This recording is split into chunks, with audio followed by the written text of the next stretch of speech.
evening, everybody, and how are we all doing today? It is Sunday, the 15th of June, 2025.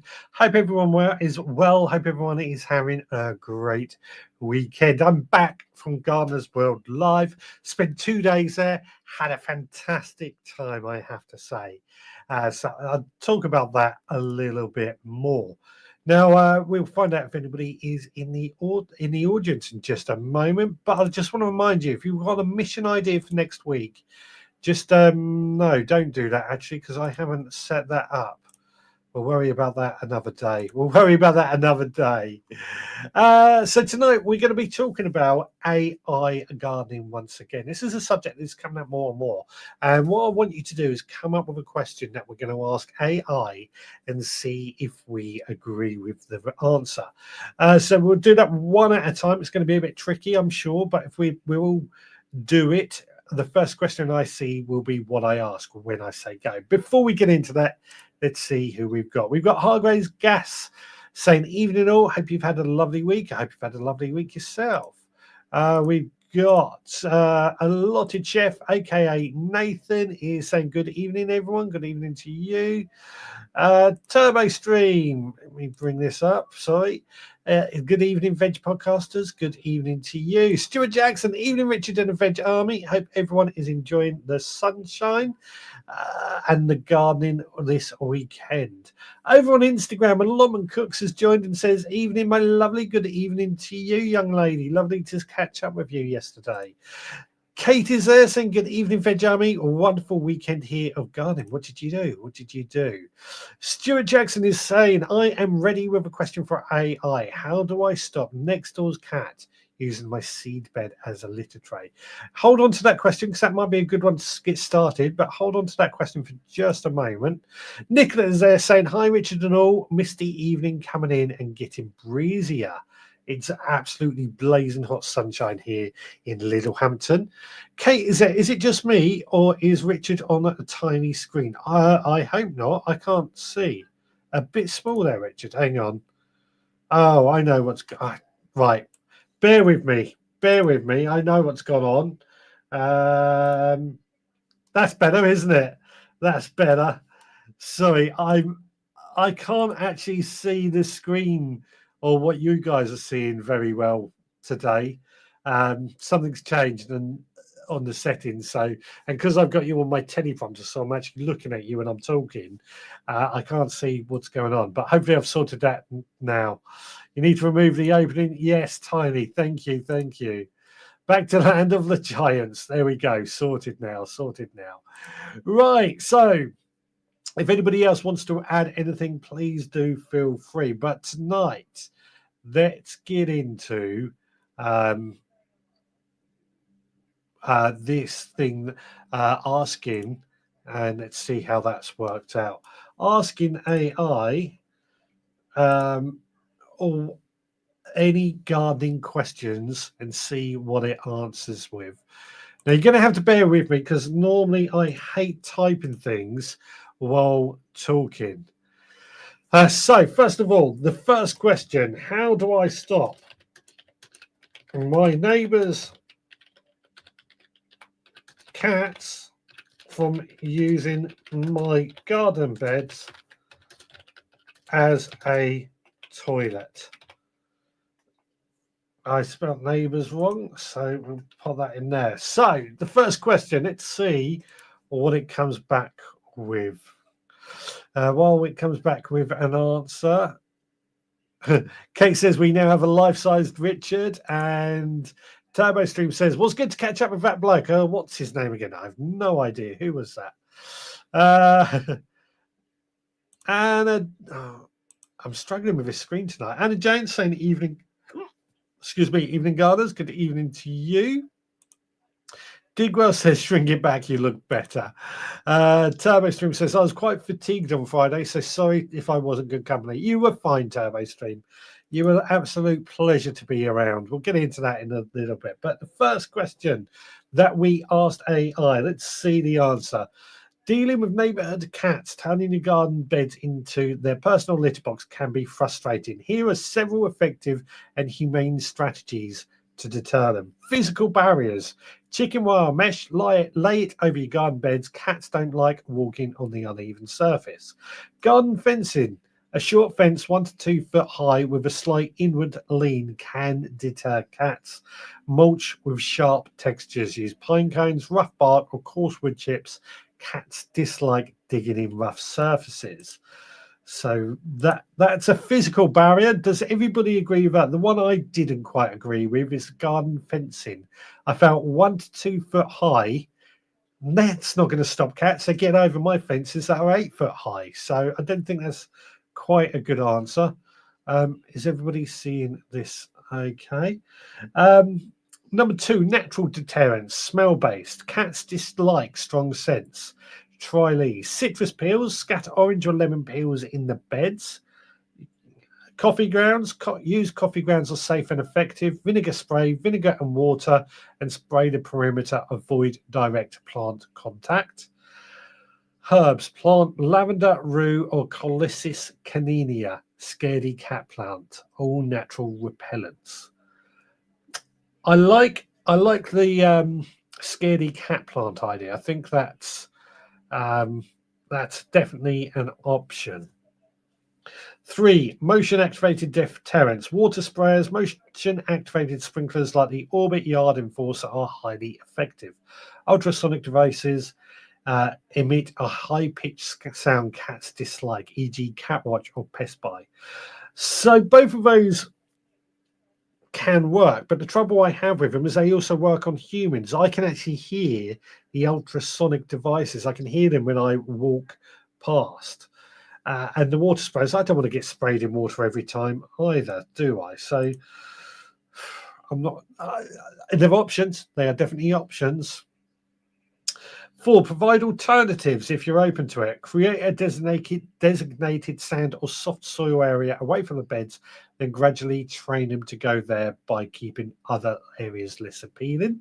It's not a bad idea. Talk to your neighbour tactfully. If it's a recurring issue and you know whose cats they are, politely let the neighbour know. Ask if they can keep them indoors or monitor their time outside. What a neighbour's going to do? No, I'm not. Neighbours can't do much. They're cats at the end of the day. And in legal avenues, check local bylaws. Some areas have leash laws for cats or nuisance. We can tell this is American, can't you? Avoid any harmful methods that are unethical and potentially illegal. I'd agree with that. I'd agree with that last bit, certainly. So what do you think on that answer? What do you think on those answers that it can get? So Nicola says get a dog would be our answer. That definitely works. We'll check on Instagram, see if anything's going on over there. Nothing yet. Get a dog is definitely... Oh, what's going on here? I can't... Something's changed. Sorry. Something's changed. I've got to pull this screen over here to get myself back into here. Where were we?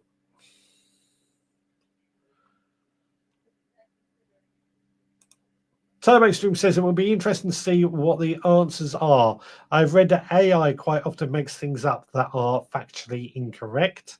We shall see. So far, it's done quite well with that question, I thought.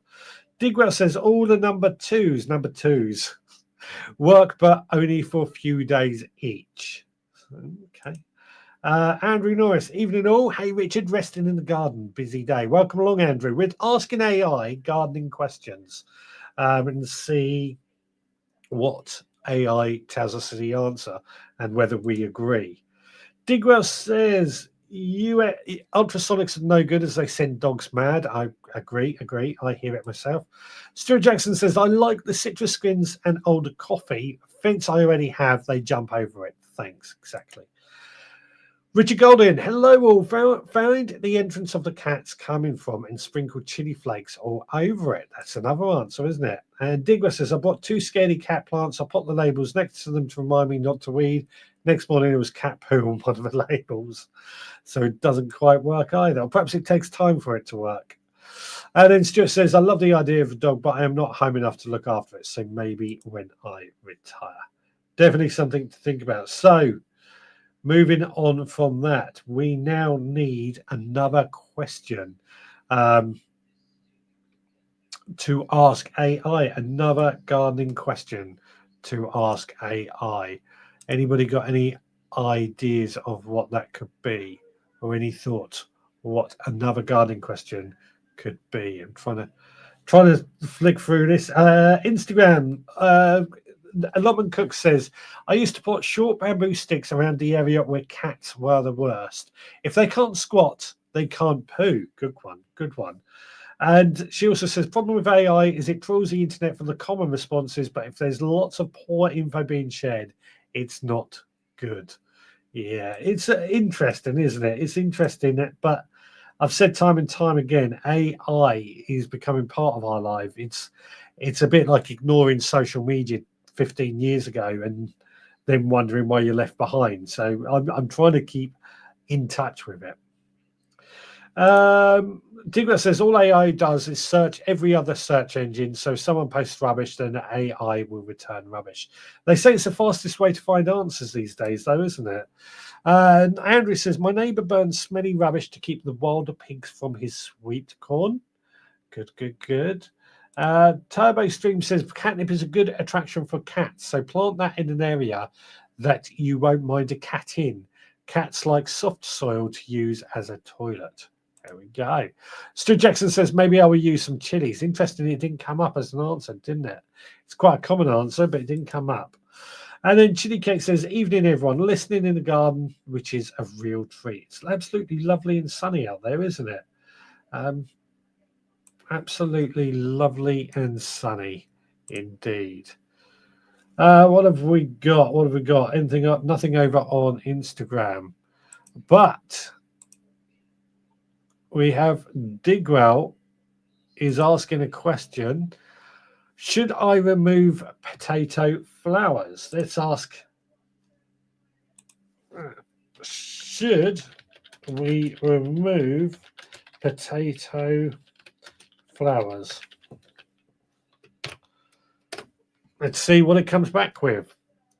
I'll read this out as we ask it. Great question. Whether or not you should remove potato flowers depends on your goals for the plant. Here's a breakdown. Yes, remove flowers if you want to encourage larger tubers / potatoes.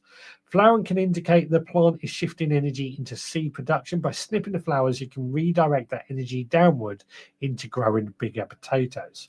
How? Simply pinch or snap the flowers off as they appear. Be gentle. Don't damage the stems. And then, no, don't remove the flowers if you're growing potatoes for seed saving, rare for most gardeners, or you are okay with slightly smaller tubers but want to let the plant follow its natural cycle. Also, flowering is a normal part of development and often precedes tuber formation, so it's not harmful in itself. Extra tip, green berries sometimes appear after flowering. These are toxic and not edible. Remove them with children or pets might access the area. We'll ignore its options. There we go. So allotment, Jane says it is, but you can tell the Insta folk who use AI only. So obvious. Actually had an editor liking an article because it had my voice. Why wouldn't it? Yeah. I mean, AI has definitely got its uses if you use it right. I'm going to say that. Nicholas says, except in Cornwall. What's except in Cornwall? Stuart says, we should test AI against the veg army, see which works better. Digwell says, I use old herbs and spice powders scattered around, a different one each time. I think talking about cats. What vegetables grow well in shady gardens? Save that because we might come to that in a second. Digwell says, good answer. Sounds like I wrote it. LOL. It was a good answer, wasn't it? It was a very good answer, that one, I feel. Let me sort the screen out. Very good answer there. Although Jane on Instagram says very diplomatic. I think that's talking about the answer, or possibly what I said. Again, as I said, I'm all for tools that could work. Nicholas says lovely and sunny. Oh, wait, in Cornwall. Yes, lovely and sunny here. Has been all day. In fact, the last few days, Um, I've had nothing but sun. As you know, I've been at Gardeners World Live, caught up with the lovely Jane and Lotman Cooks over on Instagram yesterday. Seen a lot of people over the last few days, all well, many of my gardening buddies. I didn't catch up with many of you, I'm afraid, because conflicts in times and in days and stuff. Jane says AI did get the potato berries bit right. It did. It did get that bit right. It got a lot of things right, I felt there. It's whether or not you're going to spend the time removing potato flowers that really makes you wonder if it's worthwhile. Kate says, I had no idea we should remove potato flowers. Learned a thing. It's so some people will do this. On their potatoes, and I think it does make a difference. But the question I always say is you don't see farmers removing the flowers, but the general consensus is if you as a home gardener, you can probably remove the flowers without too many problems quite easily, and you will get bigger potatoes for it. Andrew notices sunny and very hot here, days of it, a little too much. I know how you feel. I know how you feel. We do need a bit more rain here in the UK as well. Just a little bit more rain. Okay, says there was a thunderstorm while I was at Gardeners World Live. Really came down for a bit. Nothing while I was there, except overnight when I was in the camper van. Stuart says, lovely weekend. I had a sale yesterday, £305. I have never removed the flowers. Can I ask why? So the reason you might remove the flowers is so you actually get bigger potatoes. So if you're doing like big jacket potatoes, for example, you might want to remove the flowers so you get those big jacket potatoes. But that's a very different. That's a very different. But that's down to whether it works or not. I don't know, but people do it. Kate says, well done, Stu. Indeed, well done. Digwell says, try asking a question in a friendly term of phrase. Like, hi again, I need more help, please. Could you advise me on the best way to XYZ? I bet you get a different response to, I need to know how XYZ. Okay. I can see. I think we're going to take that question that Turbo Stream asked earlier. Turbo Stream says, my potato flowers can stay on, only growing in potato bags. I'd imagine farmers don't remove the flowers. No, exactly. Nicholas says, we had loads of rain over the last couple of days, nights, really heavy and prolonged. Wish we had some here. Thanks, team, says Stuart. And Adrian says, hi, Richard and all. And Idaho says the same. Digress says, I don't bother removing flowers on first early and second earlies as they are short-lived plants. I do on main crops. That's my attitude as well. If I was to do it, I would on main crops. So our next question is what? Sorry, Jane says, yeah, can't be bothered. Leave them. Yeah, my answer as well. I might experiment one day and see how it goes. So Turbo Streamer asked a question: was it veg plants? What vegetables grow well in shade? We'll ask it like that and see what answer it gets. So it's already spilling out a load of answers. Great question. Many people assume vegetables need full sun, but quite a few will grow well in partial to full shade, especially leafy or root crops. Here's a breakdown of vegetables that thrive in lower light conditions.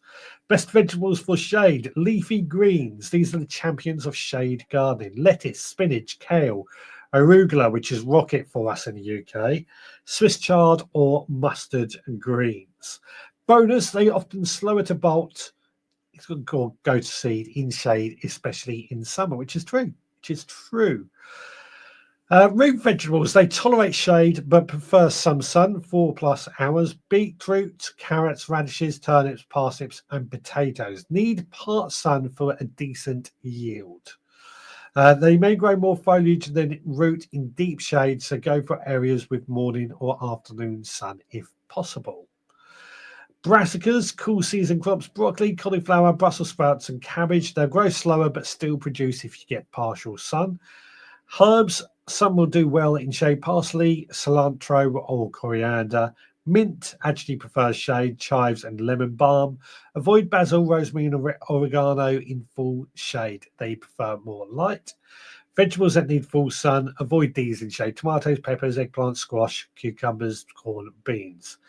So, who agrees with those answers so far? Who agrees with those answers so far?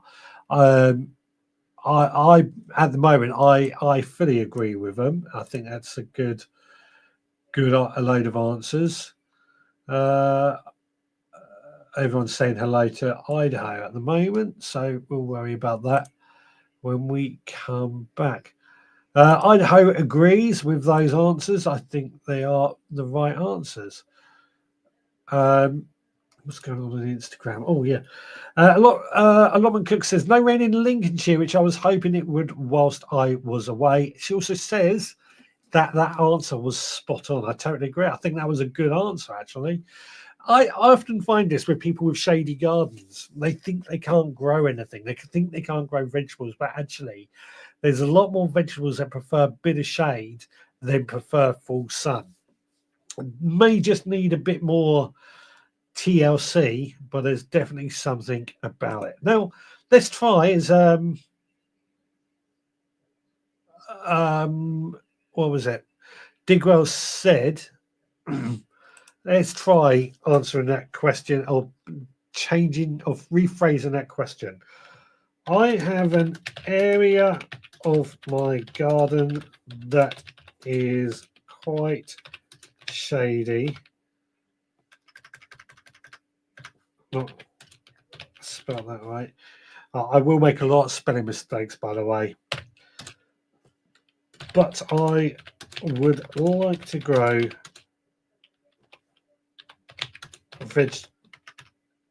vegetables here.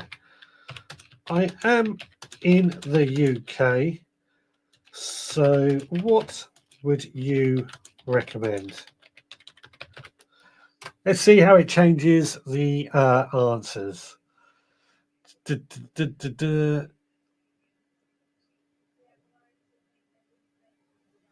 All right, Turbo Zoom says that seems a decent set of answers. The screen has changed so much. That seems a decent set of answers, to be fair. Digwell says, also at the phrase, I'm in the UK, so please UK simple English in the reply and only plants that grow in the UK. There we go. Yeah, I've changed that a bit. Digwell says, you need to say hello to AI first. No, please. Hello, AI. I always try and say please, actually, believe it or not, because I think I wouldn't talk to somebody without saying please. But also, I think it's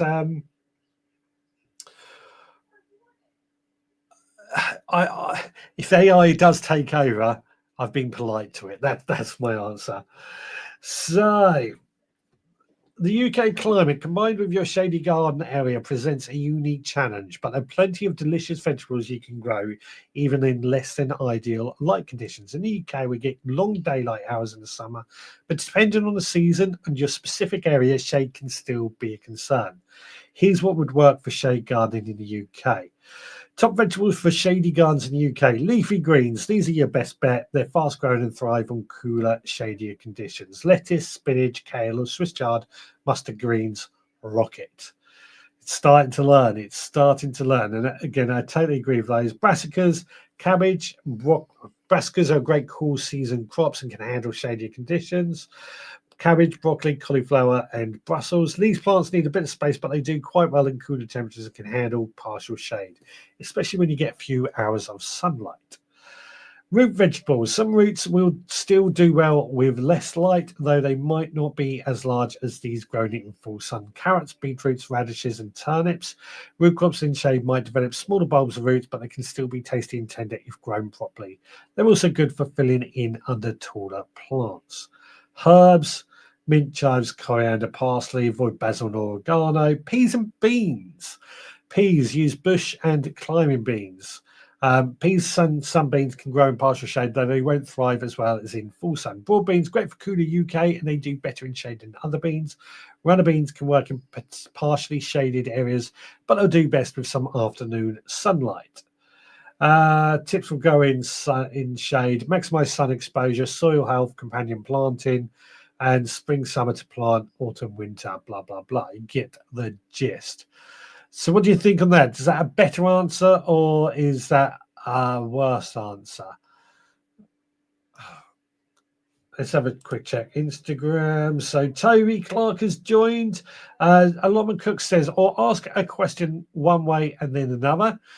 So ask which veg do well in full light, or apparently being polite to AI uses more energy. Does it? Is that so? That's interesting. I remember when AI first came out, people did experiments and they discovered there were different, or they were getting different responses or politer responses by being polite. Nicholas says, if I only have a tiny garden, what are the best crops to grow and which are the most costly to buy, quickest to grow? That'd be a good question. Digger says, hi again. Can you help, please? I have a shady area in my garden. I want to grow some vegetables there. What do you suggest I grow? Thanks in advance. Yeah. So, yeah. What do you think? What do you think so far? What do you think of these answers so far? What's your thoughts on this? The second answer was a bit more comprehensive, but mostly the same information. That's what I thought as well, actually. That's what I thought as well. So what do we go for next? What's going to be the next question? Or was that the question Nicholas said? If I only have a tiny garden, what are the best crops to grow?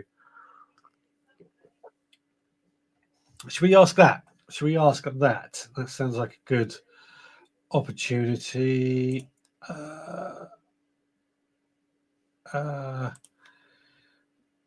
Let's see. If I only have a small garden, which crops are best to grow? Let's see. Get rid of that.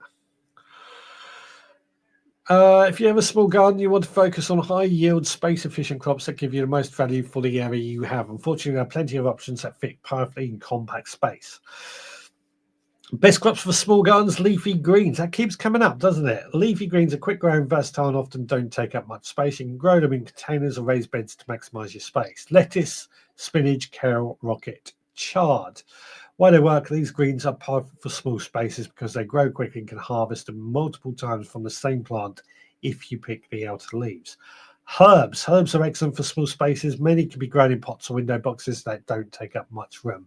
Mint, easy to grow, but best kept in containers to avoid it taking over. Basil, great for containers, but needs more sun. Parsley, chives, thyme, and oregano. Herbs don't need a lot of space, and you can grow many types on a windowsill, balcony, or patio. Tomatoes, dwarf or bush varieties. Tomatoes are a great option for small gardens if you choose the compact determinant, which don't require as much space as vine times, tiny Tim, tumbling Tom, balcony. You can grow them in containers or hanging baskets and still provide you with good harvest. Radishes are incredibly space efficient and grow quickly. You can harvest them in 4 to 6 weeks of planting. Cherry bell, French breakfast. They don't need much space and often ready to harvest before other crops, which means you can plant more in the same space. Carrots, I'm running out of time now. Well, not time, running out of speech. Carrots, peas, potatoes, strawberries. It's giving a lot of information now, really giving a lot of information. Do we need all that information? I don't know. Thumbs up, everyone, says Nicola. Please do give us a thumbs up, a like, a follow, subscribe, and all that jazz. And Digwell says, when I put the question my way, AI comes back with a similar answer, but also asks me for more info, like, let me know the exact amount of shade if the area has near a wall fence. Yeah. So that's interesting, isn't it? It would be good, or I feel it would be good if AI did sort of ask you a few more questions to try and work out a bit more. Over on Instagram, Allotment Cook's got to go, my darling. Family Sunday dinner. See you soon. Take care, buddy. Lovely to see you once again. Hope you got home nice and safe as well. Well, obviously you did because you wouldn't be here. Yeah.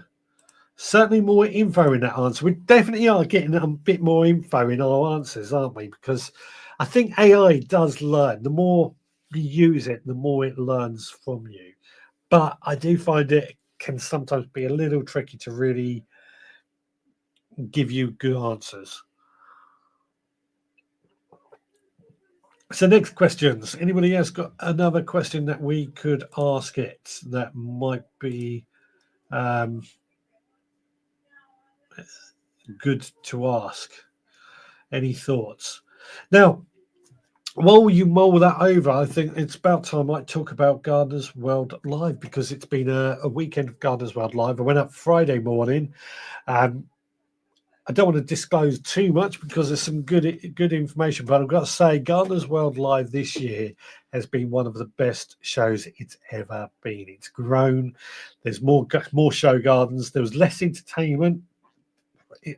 Excuse me, in the sense there was less music going on, but there was a lot of things going on that were more garden themed. But the quality of the show gardens were through the roof. The show gardens were absolutely amazing. They really stepped up a level this year, and love it. And I've had a really good time again. I was there for 2 days. I feel you have to be there for 2 days to really get the most out of it. Digwa says, what I am getting at is that by being friendly, AI wants to carry on the chat and help further. Be short with AI, and AI will be short with you, and vice versa. I was hoping to show that. Idaho says that's interesting. Yeah. See, I find that interesting because I'm asking AI in the same way I would ask anybody this question. Why is my Wi-Fi, my signal saying it's low? Yeah, I'm afraid I'm wording it how I would ask the question, so perhaps that's why I can sometimes appear short. Stuart Idaho says, I suppose a short question might seem like you just want a short, succinct answer. Can you use AI? Stuart says, can you use AI for each of areas? I live in Wiltshire, someone else lives in Newcastle. How would the advice change? Oh, right. Okay. So that's the next question. How would gardening advice change for the areas?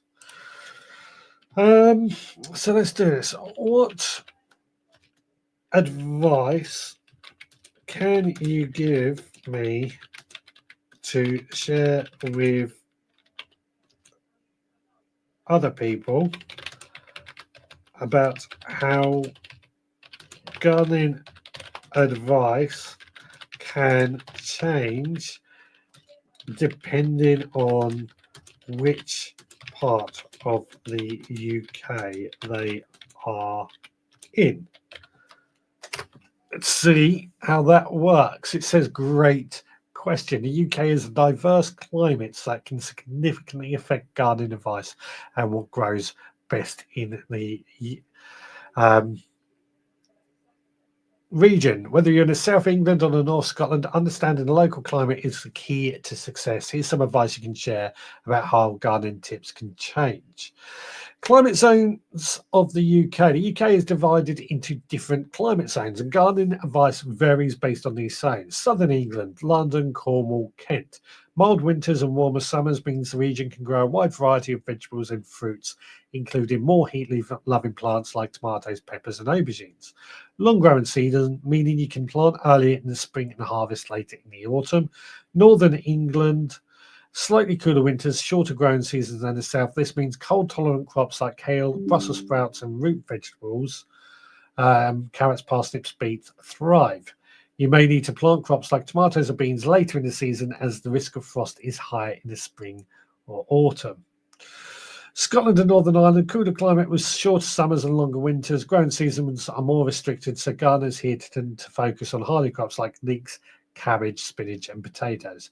You might need to start crops indoors earlier or rely more on cold frames or polytunnels to extend the growing season. Wales, similar to the southwest, with mild winters and rainy conditions, this region can support a range of crops, including soft fruits, root vegetables, but some are prone to waterlogged soil, so good drainage is essential.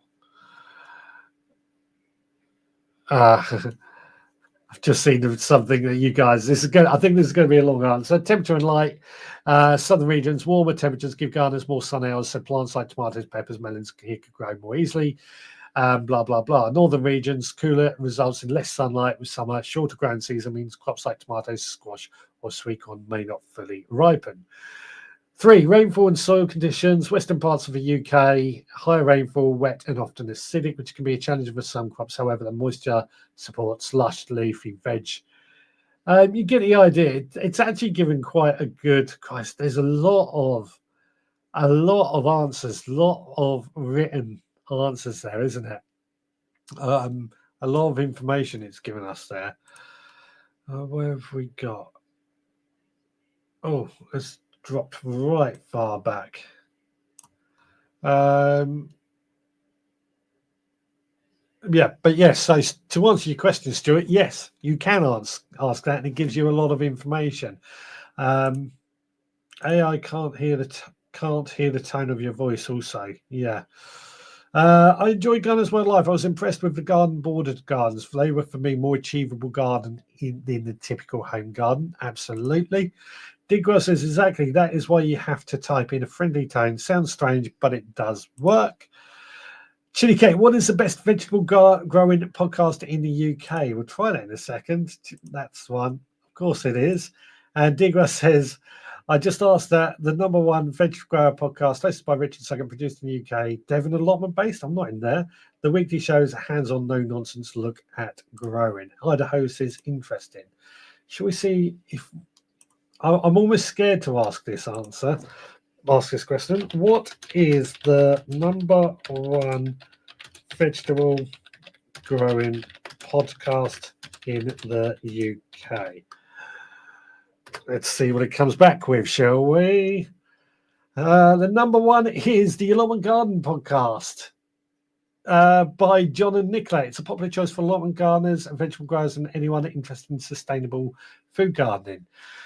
UK centric, focuses specifically on growing in the UK climate, practical and experienced advice, years of allotment experience, topics for every level, guest appearances, and community engagement. Blah, blah, blah. Other notable, the Gardener's Question Time podcast and Talking Dirty. I don't know that one. There you go. Different answer. different answer to what you got, but hey, it happens. Let's see what we got. It may be because it knows I'm the vegetable grower podcast. So we'll see what we got. It's quite amazing how fast it produces an answer, and quite complicated answers at that too. That's why they say it's the fastest way to find a question out or ask a question. When doing a follow-up request, you need to remind it of the previous question so that the area of the UK would be different. Richard, I checked. I wouldn't stitch you up. You must be using this Duff AI provider, probably. Copycate's coming exactly, and you might get the reply I got, i.e. you. Wrong, Kate Digwell. That you asked number one, not the best. #1 might search for followers, etc. I asked that question. It said, "Who the hell is Richard Sugget?" Right. I just asked that. Right. Let's see if I can try and copy and paste that. What is the best vegetable growing podcast in the UK? That's what I did type, isn't it? What is best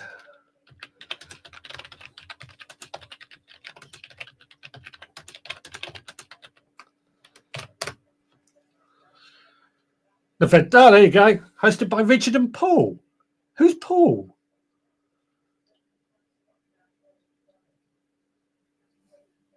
Who's Paul? Hosted by Richard and Paul. This podcast is extremely popular among vegetable gardeners in the UK. Who's Paul? Blah blah blah blah blah blah blah blah blah blah. Yeah. Yeah, given lots of answers like that. Given lots of answers. Check on Instagram. Oh, Toby says, can you ask how to grow a record-breaking pumpkins? I've just planted out a dozen for Halloween. That sounds like a good question to ask as well, doesn't it? Who's Paul? That's thrown me, that. How do we grow record-breaking pumpkins? It is interesting how the answers change. So, growing record-breaking pumpkins is no small feat. It requires a combination of the right techniques, patience, and some serious dedication. Here's a comprehensive guide to help you grow those giant pumpkins that can potentially break records, all tailored to the UK climate. Choose the right variety. You need to grow pumpkins that could challenge the world record. You need the right variety. Giant pumpkin varieties are Cucurbita Maxima, Atlantic Giant, and Deal's Atlantic Giant, or Big Macs. Prepare the soil. Pumpkins are heavy feeders, meaning they need nutrient-rich soil to reach their full potential. Soil type, loamy, well-drained soil with plenty of organic matter. Soil pH, slightly acidic to neutral. Amend the soil with plenty of compost manure, etc., etc. If your soil is not very fertile, raised beds can give your pumpkins the ideal growing environment.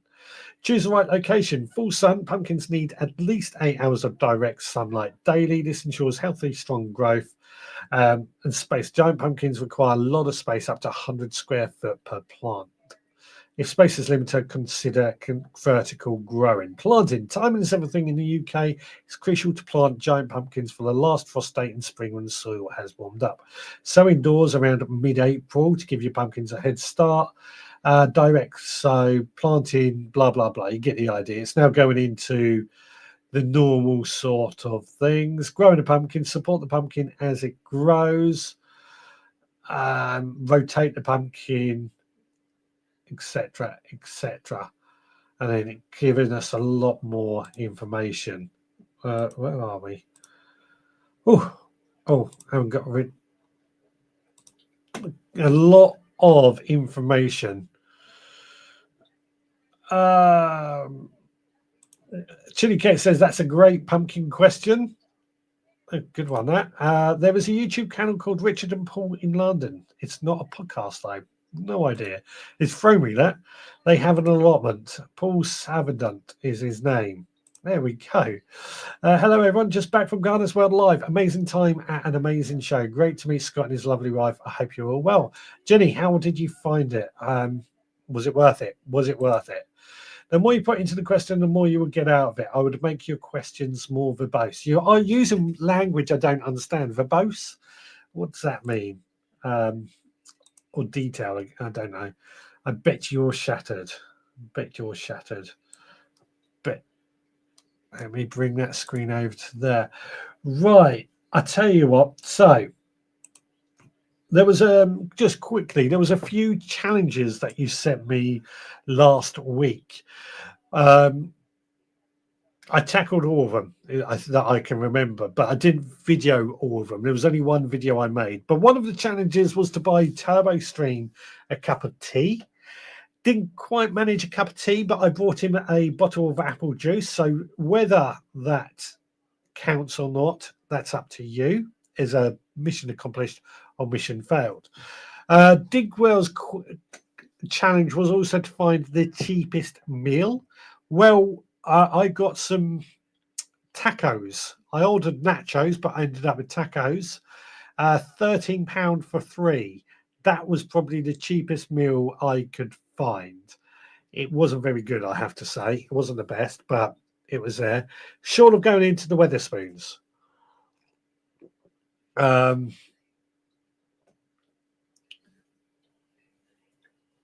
Digwell says verbose, more words than absolutely necessary. Okay.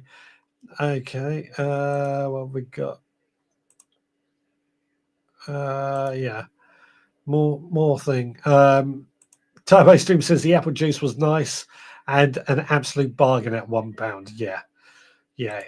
That's why that's one of the things I always go there for, because the apple juice for £1 is the cheapest place, and it's a good sized bottle of apple juice.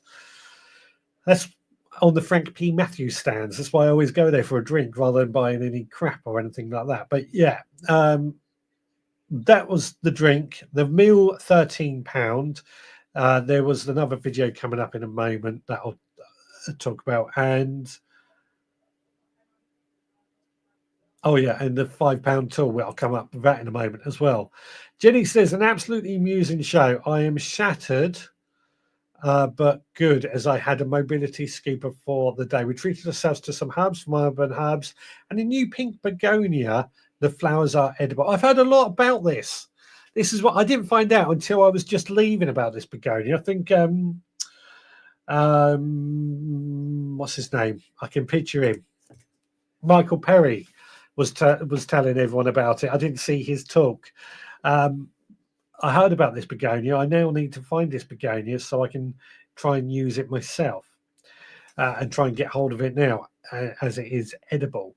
By the way, if anybody got any more questions that we can ask AI, let me throw it out there. Jenny says that ship said amazing. Autocorrect at its best. I'm getting really annoyed with this small screen tonight for some reason. I tell you what, I'm going to remove that for a minute as well and put myself back on large screen. Kate says, I left some of my plants at Gardener's World at the plant crash area. Went to collect later and they gave to someone else. I'm waiting for my plants to be couriered to me. I can't remember what they are now. So funny story. Well, it's not a funny story, actually, but I was around, I spent a lot of time around the In Conversation With stage because my friend Aid was running that stage and he allowed me to use his tent as a storeroom. So I stuck all my bags and stuff there, which was great and very useful. But as I was stood on the stage there, somebody came up with a bag that somebody had left some Venus flytraps behind. So we stuck those behind, but it was easy to do. People left stuff all over the place. But in the plant crash area, you expect them to look after it. Digwa says, I saved a fortune this weekend by not going to Gardener's World Live. So many good videos on every aspect of the garden and food shows on YouTube already. I tell you what, it was a damn good show this year. Damn good show. I know I say that every year because I enjoy the show, but something about it this year, I felt really stepped the level up. There was just a level of, I don't know, I can't put my, just really good show. The sun was shining, everyone was in a good mood. It wasn't too hot, it wasn't too cold. There wasn't, well, when I was there was no rain. It was just a good show. Plenty of gardens, good quality gardens. I've already said that, but yeah, really good. Tower Stream says it was a great show, but £50 was a bit pricey. I think every 2 to 3 years is enough. Whatever suits you. I go every year, but I've got a different reason for going. I really like it though. Oh, but good result. Good result, says Digro. Indeed.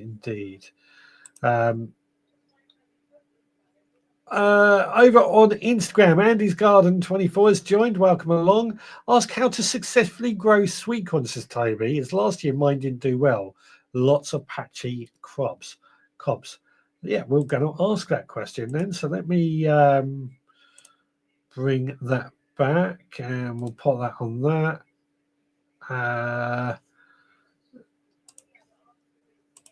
So how can we grow? How can we successfully grow good quality sweet corn as Toby's sweet corn was patchy last year? I'm adding more to it.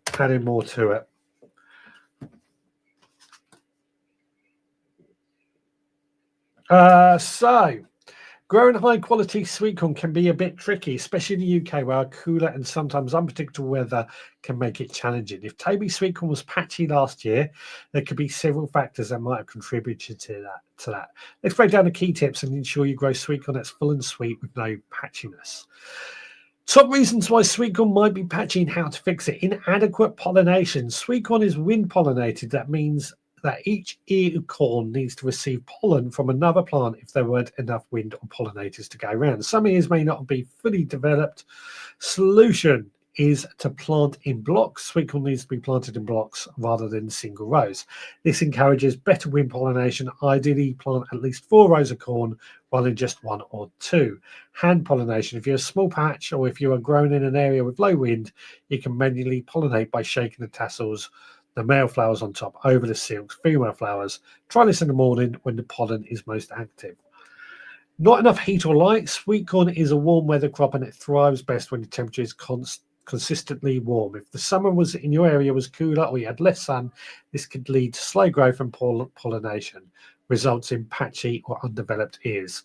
Choose the right variety. Some varieties are better suited to the UK. Try growing varieties like Swift or Lark, which are fast maturing and suited to shorter cooling seasons. Plant in full sun. Sweet corn needs at least 6 to 8 hours of direct sunlight per day to grow properly. Make sure to plant in a sunny spot with no shade from trees or buildings. Start indoors. If UK weather is your concern, you can start sweet corn indoors around April in pots and transplant them outdoors after frost has passed, usually around late May or early June. Soil quality and nutrients. Sweet corn is a heavy feeder, meaning it will need a lot of nutrients to grow well. If soil lacks nutrients like nitrogen, it can result in weak, patchy growth. Prepare the soil well. Sweet corn grows best in well-draining, fertile soil, blah, blah, blah.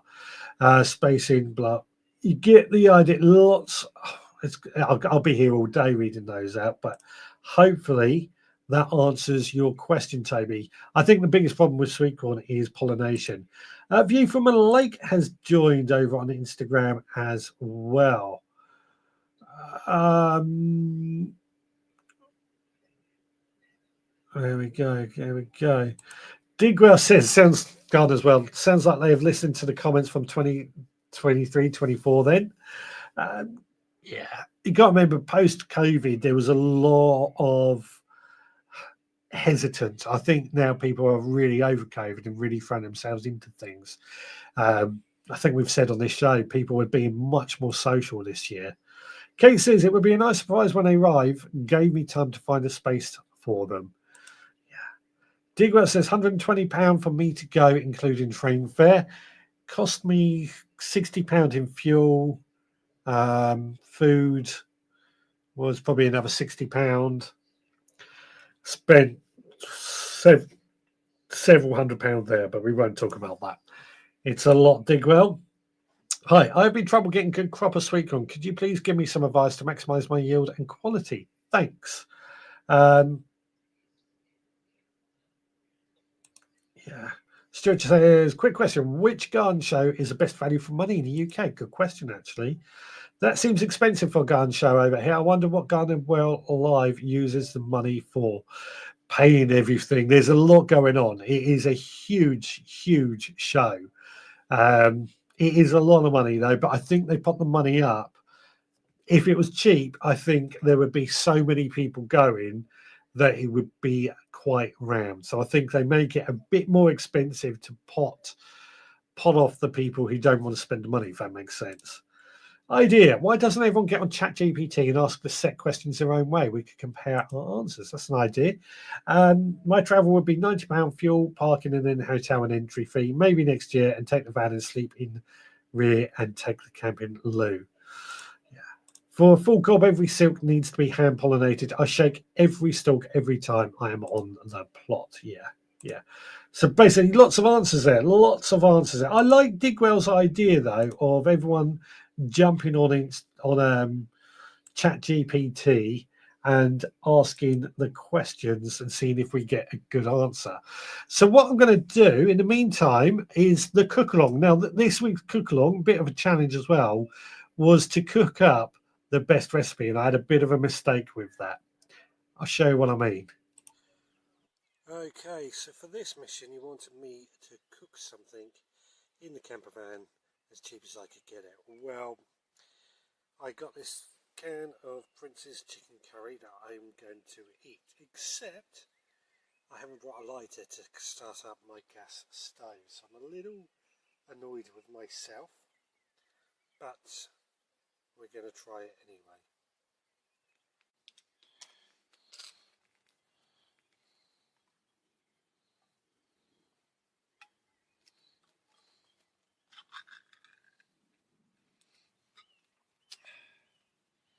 Thing is, this is usually heated up when they put it into the can, so let's see what it tastes like.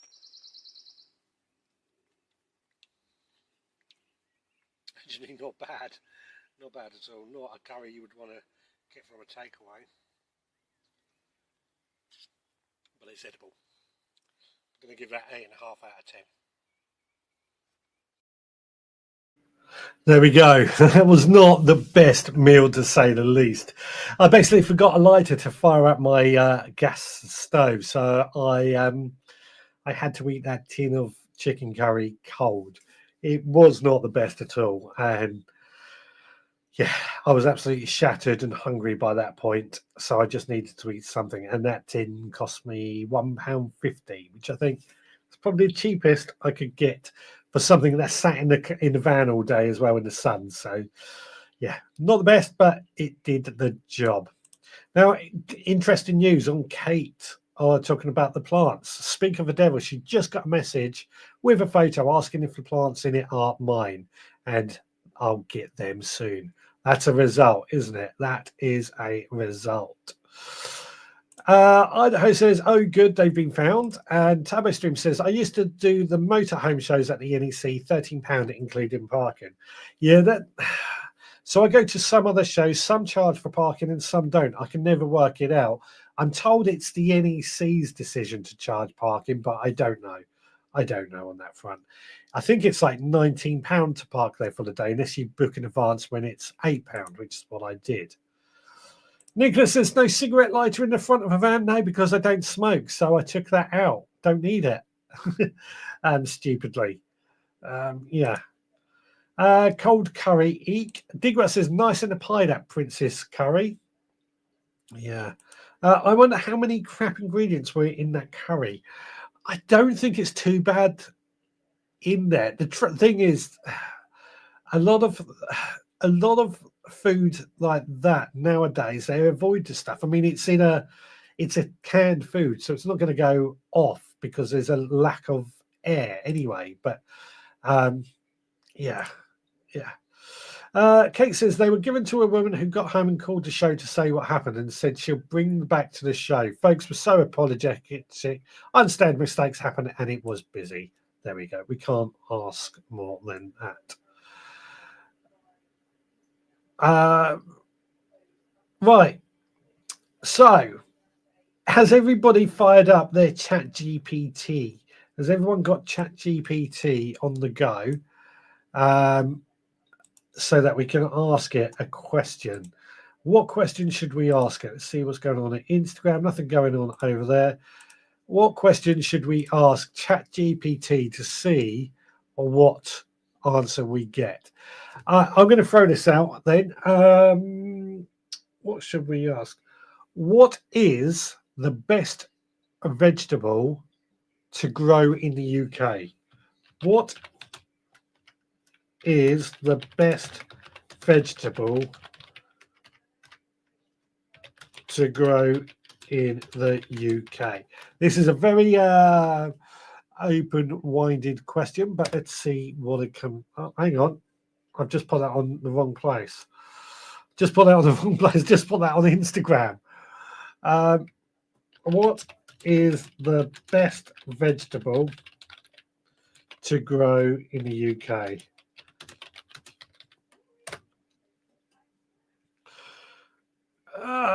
So the first one it came up with here, it came up with a list of vegetables, but the first one, we'll take that as the answer: potatoes. Potatoes. Digwell says water, chicken breast, salt, modified starch, onions, apple puree, contains sulfates, rapeseed oil, fortified wheat flour, calcium carbonate, iron, niacin. So nothing too serious there, is there? Turbo Stream, yes, mistake happens. How they sort it out that matters. Sounds like a good result for you, Kate. Nico, if I could only grow one veg, what to grow? Might do that. Oh. Andrew says, not as bad as I thought. And then he comes up with a lot of more stuff. Again, not as bad as I thought either, really. Not as bad. What is it?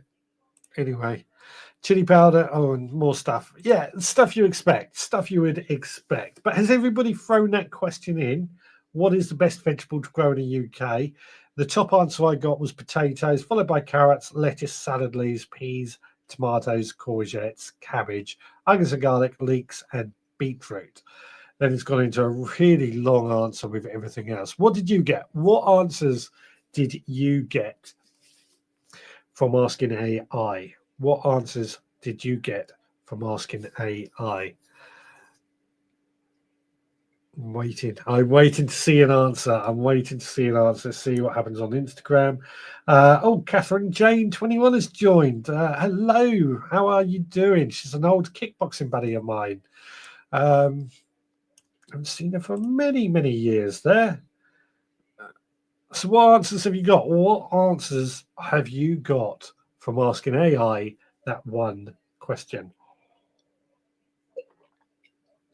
Oh, very quiet tonight, I know, because it's Gardener's World Live and things are on. I wonder why I'm getting such a slow internet speed tonight. I don't think it's affecting anything, but my internet's saying it's slow. Shouldn't be like that. Anyway, so while I'm waiting to see your answers, I'm gonna tell you a bit more about Gardener's World Live from my perspective. So I did do a bit of shopping. I did spend way too much money. I got myself, however, a cleaning stone for my Hori Hori. whihc, the makers of Hori Hori, or one of the makers, I should say, they had a stall there, and I managed to get myself a nice cleaning stone to remove some of the rust off my Hori Hori knife, which I'm very pleased with because it's really tidied up my Hori Hori knife a lot, and I'm rather pleased with that. I've ordered myself a Ryobi water pump from the Ryobi stand, which were there, and Ryobi are a fantastic company. As you know, I use Ryobi a lot because of the 18-volt system.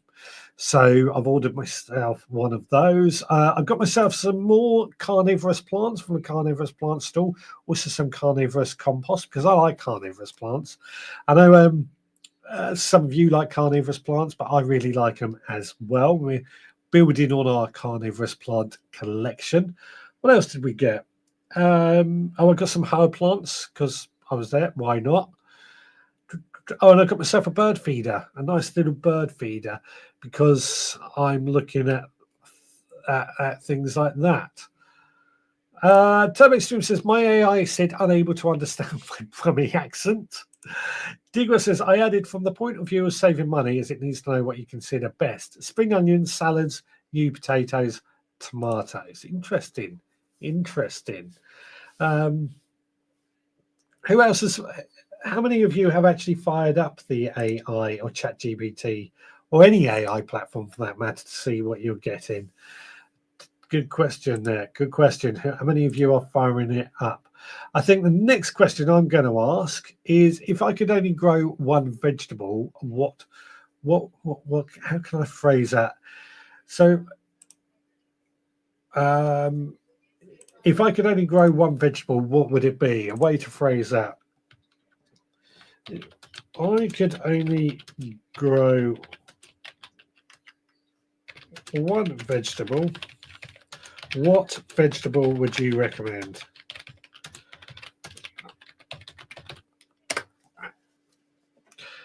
Potatoes. Again, potatoes. High yield, versatility, easy to grow, nutrition, storage. Potatoes. That's given a definitive answer, really. Potatoes. Digwa says Microsoft Copilot is getting better daily. It will soon overtake ChatGPT. It is, but it doesn't give you certain things that ChatGPT gives you. Gemini is also very good. Google Gemini, that's another very good one. These are all things to bear in mind, aren't they? I don't know. How would you work out what's the best? It's like saying what's the best vegetable, isn't it? What's all different things.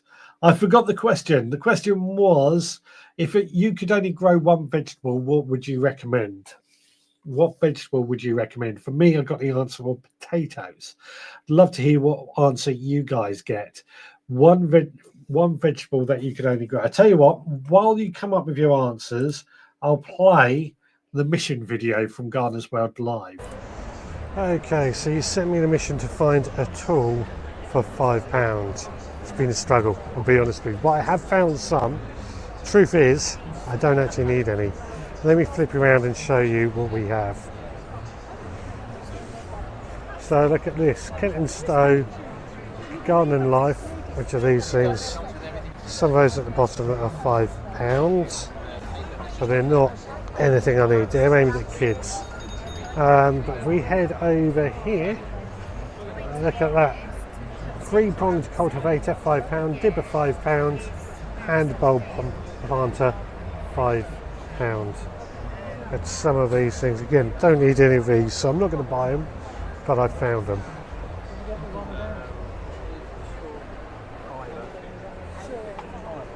So the question is that mission accomplished or mission failed? I'm not buying them purely because I don't need them, but they are honestly, I was about to say the only tools I could find for £5. I've just seen this, a bit cheaper.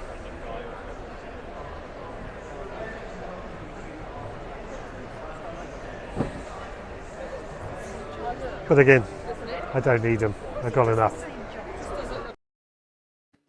There we go. That was the £5 find a tool for under £5. I found a few, but all tools that I have, so I didn't bother buying any more.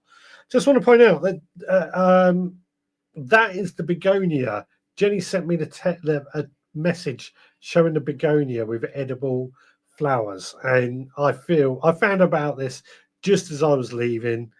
I wish I had known about that more, and I would have gone and got it. Thank you for sharing that with me, Jenny. Idaho says ChatGPT likes potatoes. I think one of the things you've got to remember is it learns as we grow. It learns what we like or what we tell it, so it adapts and learns more we use it. Richard, I've sent you a photo of the pink. Oh yeah, I've just shared that. Stuart says, just a note, is AI going to make us lazy? It will stop us using books and talking to other gardeners. No, it won't make us lazy is my answer to that. That's like when the combine harvester came out, people said it would make us lazy. Or the car came out, it would make us lazy. I mean, okay, perhaps it has made us a bit lazier, but it's also helped our lives. AI is a tool. It's a tool. Will it make us lazy? I don't think so. I don't think so.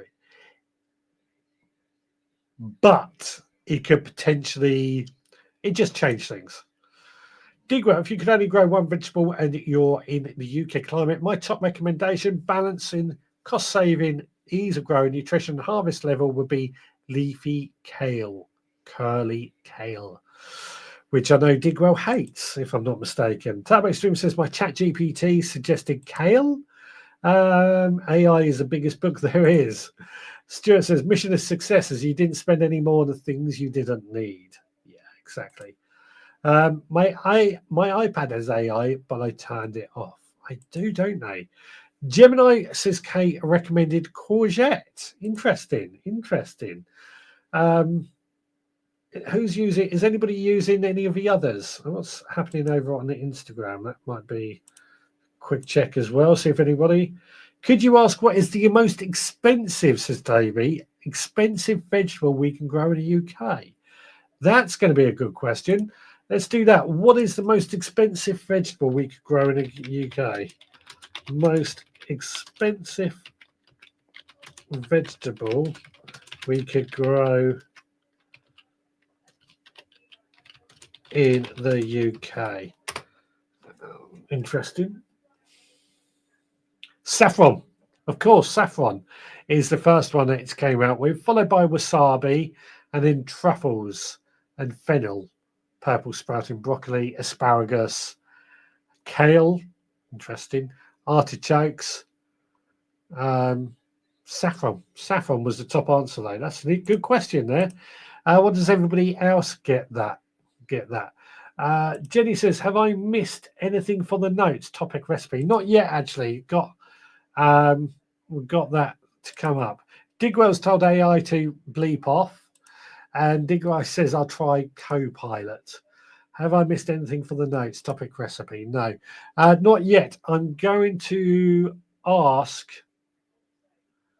that in a minute. I'll tell you what, let's start that now. Anybody has a mission, throw that in now. I haven't set up the hashtag, so I can't do it that way. But if anybody has a mission for next week, I've got a few ideas. I can throw out my ideas if you want. My suggestions, or would that work better? My suggestions, I'll throw that out there for the mission, would be build a scarecrow, build a wildflower area for wild animals.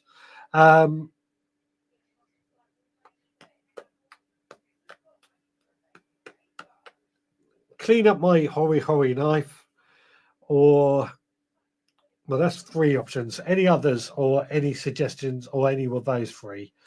Cakes is a politician. What's that? A politician? Well, the most expensive vegetable. Yeah, I'm with you now. The most expensive vegetable, politician. Copilot off just one. That's like asking a chef to pick only one spice. But if we're playing this game, I'll go with kale. Hear me out. It's tough as old boots in a good way. Cold, hardy, heat tolerant. There we go. What is the best fruit to grow in BC, UK for quality and cost saving when buying in a supermarket?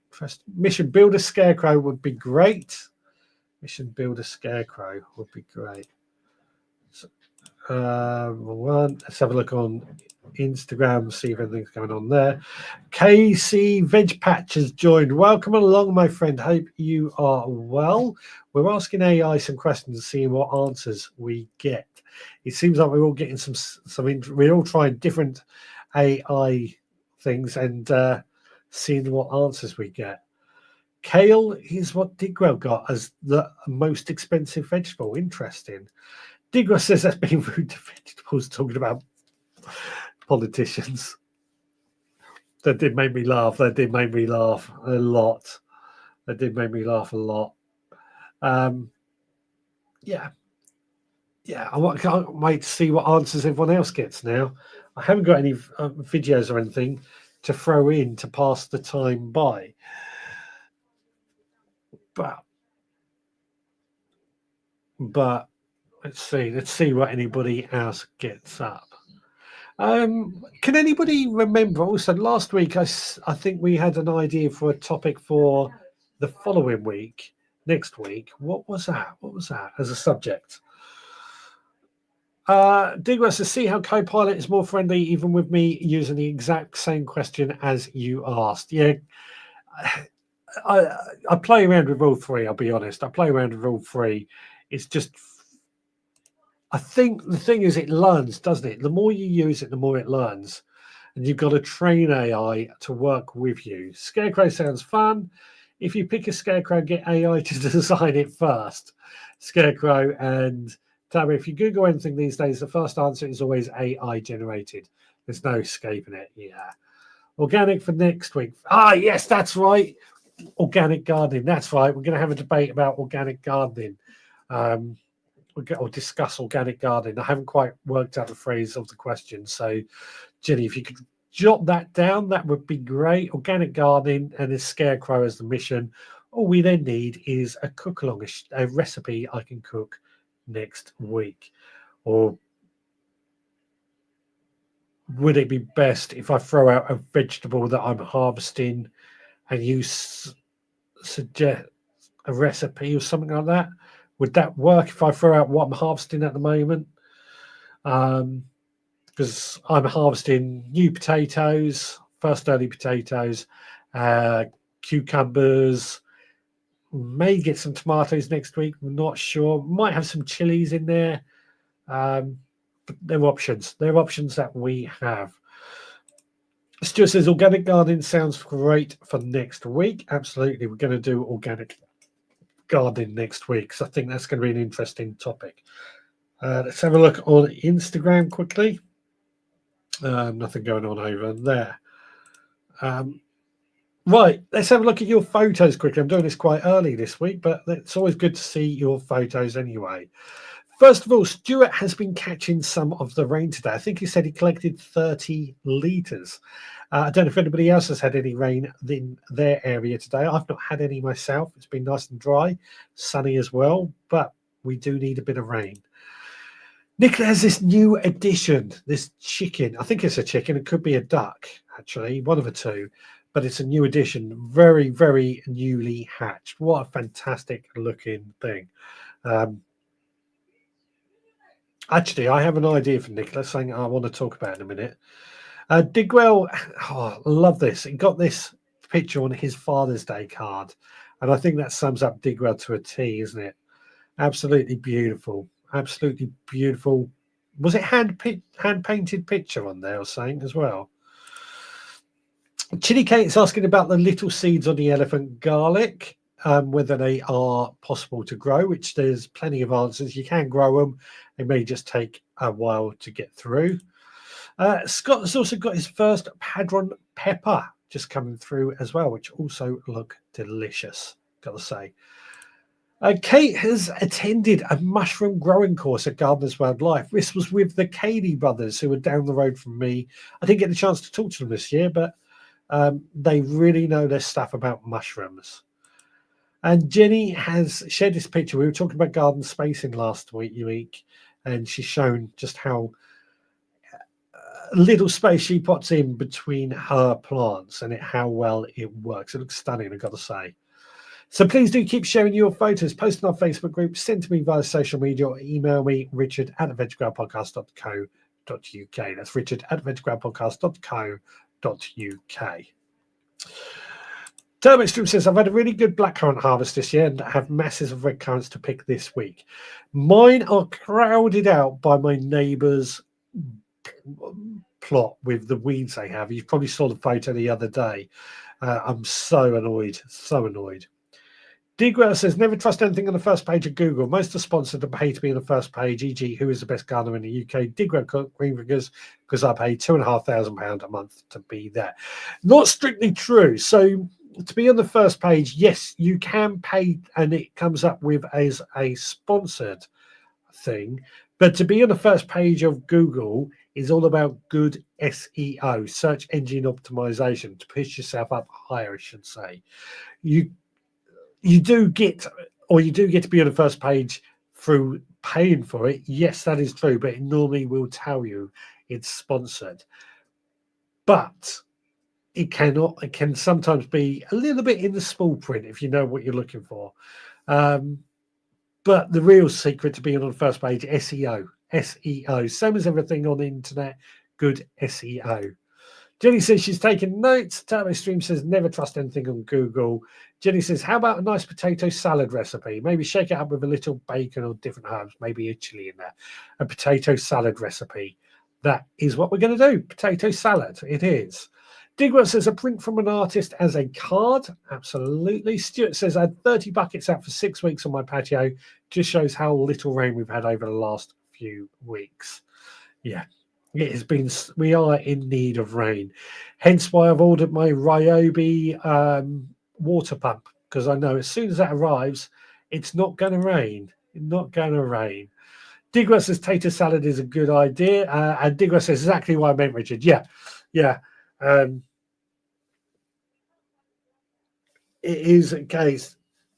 It is. I mean, I don't pay for search engines or anything on social media, but I'm good with SEO. That's how I end up on page 1 of Google, because I don't pay for it. I'm just good with SEO. I have to do a masterclass on SEO one day. Nicholas says, it was a chick, Richard. You can tell by the beak. I now have 4. The other 3 are much bigger with feathers on the wings, about 3 weeks old. Fantastic, fantastic. Nicholas says, I'm on page 32 on page 1 if I pay to be. Absolutely, absolutely. So my idea, and I'm going to ask, I know this is going slightly off topic, but my idea I had when I saw that picture of the baby chicken earlier, and we all know Nicola has got a large amount of land that she's really struggling to get on top with. Well, I felt the answer was right there, the chickens. So what I mean by that, I think, and you've probably already done this, Nicola, but I think what you need to do, you've obviously broken it down into smaller areas, and what we've seen, it seems like you're managing the area that you have a bit better. But I was thinking of a chicken tractor. A chicken tractor is just a home, a chicken coop, chicken home on wheels. You put the chickens in, and then every few days you just move it on a little bit further. The chickens will be there clearing out the weeds, clearing the land, ready for you to use as your vegetable garden. That was my thought, Nicola. That was my thought. I don't know what your thoughts on that or anybody else's thought on that.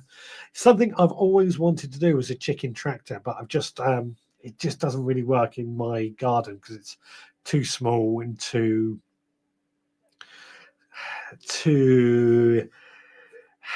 awkward to try and do that. Excuse me, yawning. I told you it's been a busy week. The chicken tractor is something that and this might be something that comes up next week actually on organic gardening. Turbo Swim says, I just Googled Dig Well Green Fingers, came up with your YouTube channel on the first suggestion. There you go, good SEO. Nicholas says, ideal, but on a steep slope. If the wheels lock, if you can build the tractor to lock down, it won't be a problem really. Moving it, use a tractor to tow it, or something like that. If you've got one, that is. I know I'm being very. I don't know what you have, but my thoughts. Turbo Stream says Coolio about appearing on the first page. See what's going on. Ask who is the best vegetable gardener, says Toby. Let's ask AI who is the best vegetable gardener. Who is the best vegetable gardener? Good question there. Good question, actually. Who is the best vegetable gardener? So the title Best Vegetable Gardener is a bit subjective depending on how you define success, whether it's producing massive yields, cultivate rare varieties, or even promoting sustainable gardening practices. However, there are a few standout names. First of all, Charles Dowding. Why he's amazing is because he's one of the leading figures in the no-dig gardening movement, which advocates for minimal soil disturbance to maintain healthy, productive soil. His no-dig method is especially popular for growing vegetables because it maintains soil health, and it increases yield over time. He's written several books, including No Dig Organic Home and Garden, and has a popular YouTube channel. Emphasizes soil health and growing vegetables easy. Second place is Monty Don. Monty is arguably UK's most famous gardener thanks to his role as a presenter of Gardener's World. Although he's known for his general gardening expertise, he's particularly good at growing a wide variety of vegetables in his own garden. He's written numerous books, etc., etc. Helen Yem. I don't know who she is, I'll be honest with you. Well-known UK garden writer and columnist, often contributing to the Daily Telegraph and other publications. Particularly good at offering no-nonsense advice on vegetable growing and is known for a practical, down-to-earth approach to gardening. She's an advocate for low-maintenance vegetable gardening. And she's read a book, Grow Your Own Vegetables. Alice Fowler, popular garden writer and TV presenter, especially known for her work on the BBC's The Edible Garden. Huge advocate for growing edible plants in small urban spaces. Blah, blah, blah. Ruth Stout, that's a name I'm not surprised to see. From the US, she has a huge influence worldwide. Pioneer of the no-dig method, but slightly different to Charles Dowding's No Work Garden. She's a book. Joe Swift, well-known British garden designer, familiar face on Gardener's World and the Great Chelsea Garden Challenge, background in vegetable gardening, and in RHS experts. Could be loads of those, to be honest. You leading gardening charity and team of horticulturists and experts are highly respected. Wealth of knowledge on growing vegetables and offer extensive resources on everything from soil preparation to pest control. Jackie French, an Australian author garden and environmental advocate, blah, blah, blah. You get the idea. And then honourable mention, Gertrude Jackal, Dave Hamilton, Caro Oates. So what did everybody else get with that question? What did everybody else get for the question? Your task for following leak, build a chicken tractor, LOL. I've got a big task on the following week, actually. I'll tell you about that next week. I have a Massey Ferguson tractor. Never heard of a chicken tractor. Now, I don't know if you're trying to be funny there. I'm assuming you are, Digwell. If you haven't, I should explain what a chicken tractor is, especially a coupe on wheels, a chicken coupe on wheels. You can just move along and the chickens will move with the coupe, basically. So you can have them on one area, and they'll dig over, the manure area, look after the pest control, and you move it along, and they'll start clearing the land with it. Digwell says, Digwell Greenfingers absolutely deserve a place among the top tier UK amateur gardeners, especially considering what sets you apart. Educational, practical YouTube channel. Interesting answer. And Digwell also says Ruth Stout died in 1980. Rubbish answer. She did. But her legacy still lives on. I find myself doing more of the Ruth Stout method than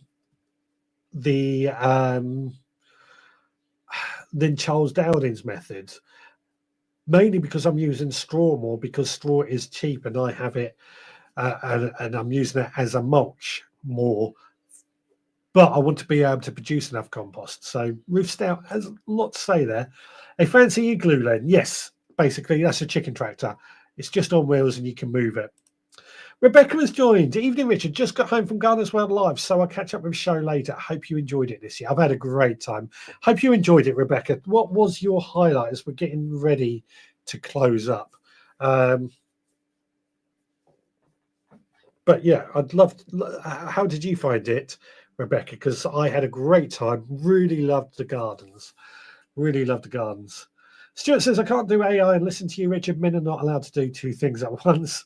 It's a struggle for me, to be honest. And TurboStream says, never heard of Ruth Stout till now. Yeah, check her out. She's actually a really interesting person.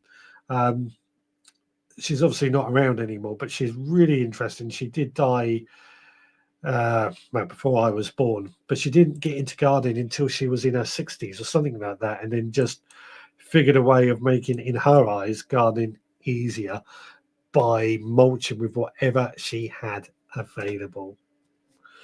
So yeah, highly recommend you do go check her out. Jenny says, Rebecca, I didn't know you were there. You could have met up with me and Scott. Yeah, one year we're going to try and do a big meetup at one of these events. I know Sunday is always difficult for me because I need to be back or ready to do the show at 6 and work back home for work the following day. But we'll have to try and figure out a way we can all meet up at Gardener's World Live. Rebecca says, well, I have to say I've had some super bargains this year, selling plants off for £1. Also, the show gardens look fantastic this year. There was a good lot of them. Digwell says, Samuel Smith's oatmeal stout is another famous stout. Jenny says, next year, let's arrange a meetup at Gardener's World Live. Yeah, that might be an idea. But we'll talk about that in the new year. I'm thinking beauty might be a better one, but there's a reason for that. But I'll tell you more another day. The talk we sat at was actually quite good since Time Stream, but I was right next to the speaker, so I'm now deaf in one ear. Was that the beardy grower? Was that the beardy bloke with a beard? Because he's got a show next week. There's a show near Andover that I'm going to. Gardening Gathering, it's called. Digwell says, what I mean is, how can she be best if she is not here? You asked who is, not who was. Good answer. Yeah, I totally agree with you, Digwell, there. Totally agree with you. I totally agree with you. Right.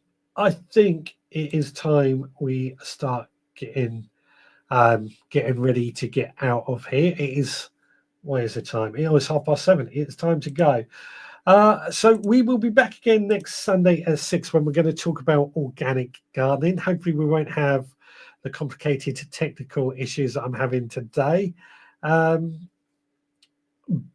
But hopefully I'll be a bit more awake as well after the long weekend. But I'd love to see some of your photos. If you went to Gardeners World Live, please do share some photos and we'll try and have those for next week. You're going to hear all about my day tomorrow and on the podcast. And don't forget to give us a like, a follow, subscribe on your way out. Well, thanks so much, guys, for joining me. Thanks so much for being here. But I hope you've enjoyed it as always. And we will be back again next Sunday at 6 p.m. Have a good week. Until next time, please take care.